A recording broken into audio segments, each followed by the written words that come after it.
I'm Tim Bradner. Welcome to Capitol Views. And welcome today to Commissioner Corri Feige, Department of Natural Resources. Right. Corri, thank you for joining us. Pleasure to be here. Great opportunity. Corri, this is your second year as Commissioner, and yes. You are in charge of the agency that generates a lot of the state's economy and money for the Treasury. Right. The land agency, minerals, oil and gas, parks, forestry, all comes under your bailiwick. It does.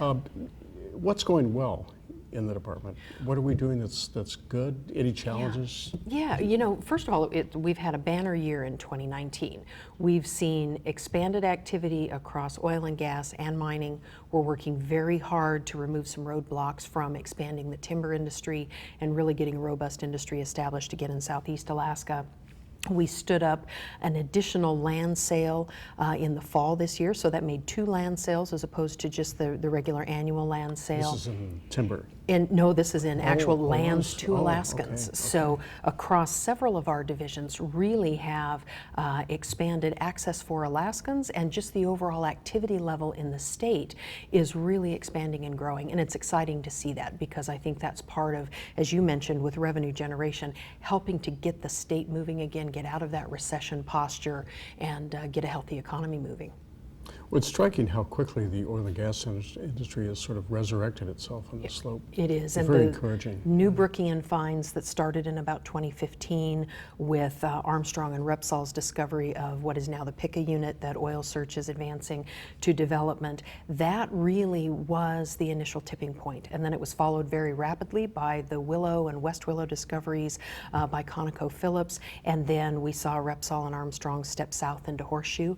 So all of those are the same type of play geologically, and we had 4 major discoveries over a period of about 4.5 to 5 years, and that really has kick-started or jump-started this renaissance that we've seen in the North Slope. And it's come along at exactly the same time that shale mania in the lower 48 is beginning to wane. They've hit that point of high decline wells, and it's just not the economy and the economics that it was before. So that's really good for Alaska. It's good for Alaska. May not be so good for the country. Well, there's going to be potential job impacts in the lower 48, but maybe we can attract back some of those 3,000 or so jobs.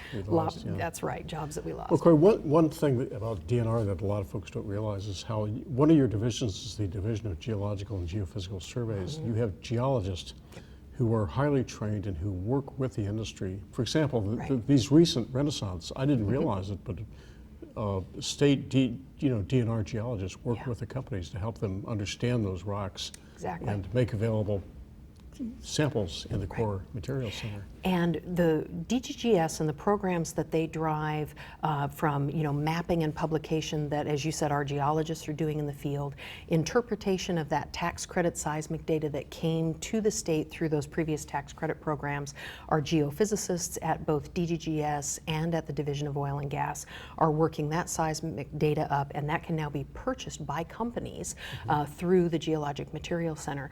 But all of that has attracted great interest in oil companies and even mining companies for the data sets we have for the mineral endowment.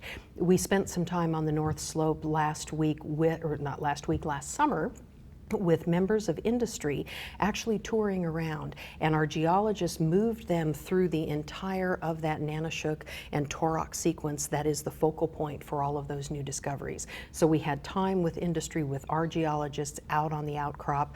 I was on part of that tour, and the director of USGS, Jim Riley, was able to join me on that. So we had some great concentrated time, really an opportunity to show off Alaska's geology. And as everybody says, we have great rocks. One of the surprising things about that has always impressed me is how so much of that acreage has been drilled before. Like areas of the National Petroleum Reserve that we're now making these big discoveries, we drilled all that. Nobody ever found anything. But why are we finding it now? The evolution of our understanding of geology and petroleum systems, like everything else, that science has continued to evolve. And if you look at the Nanoshook discovery, which is now the Pica unit, that had been drilled by another major company on the North Slope 20 years previous. And they recognized that they were oil-saturated sands, but they were very thin and laminated sands, and they thought, they were going for the bigger prize at depth, which was the accumulations being produced at Kuparuk and at Prudhoe Bay. And so they let it sit and thought we'll come back to it someday when we have time to really sit and take a look at it. You fast forward the technology and our geologic understanding of petroleum systems and how to manage thin laminated sands from a production standpoint and a drilling and completion standpoint, revolutionized the picture. And that's what the nanoshook is. That's what the nanoshook is. Yeah. Spectacular. Yeah, pretty amazing. You just wonder what other, and the same thing in mining. You Yeah. know, when so many types of mineral formations that we didn't think we could economically produce are now. So another thing you do is you do the parks division. We do. And agriculture. Yes, absolutely we do. Yeah. And those two are both very exciting. You know, Parks in 2020 is going to be celebrating its 50th year anniversary. So we have new public use cabins that are out there, and those are fantastically popular. We opened up a new one on Chena River last summer, and as soon as it hit the Parks website, it was booked for the rest of the season. So people, really love to get out there and enjoy the parks and the parks programs. At the same time that was going on, we were reconstituting essentially our Division of Agriculture, because last year you'll recall that it was originally vetoed. Several of the programs were vetoed, and then they were restored after the vetoes. So what that's given us an opportunity to do is to step back and really build a better agricultural division. And we've spoken with myself and the director there have spoken with the board and really asked them to come forward with ideas on what the Division of Agriculture can do to build the industry and to bridge the gap so that our producers can get into international markets. We have, the inspection programs that allow our produce to go into major retail sectors, and it's been if you want to take a silver lining out of a very big thunderstorm, it has been that we've been able to come back as a stronger, better servicing Division of Agriculture. And I think our agribusiness sector will appreciate that, and they've been absolutely engaged with us. As long as you keep those vegetables coming into Anchorage in the summer. Alaska grown, absolutely. The Golden Carrot Award. Yes. Well, thank you very much, Corri, for Absolutely. joining us. My pleasure. Yeah, Tim Bradner with Capital News. Thank you, Corri. Absolutely.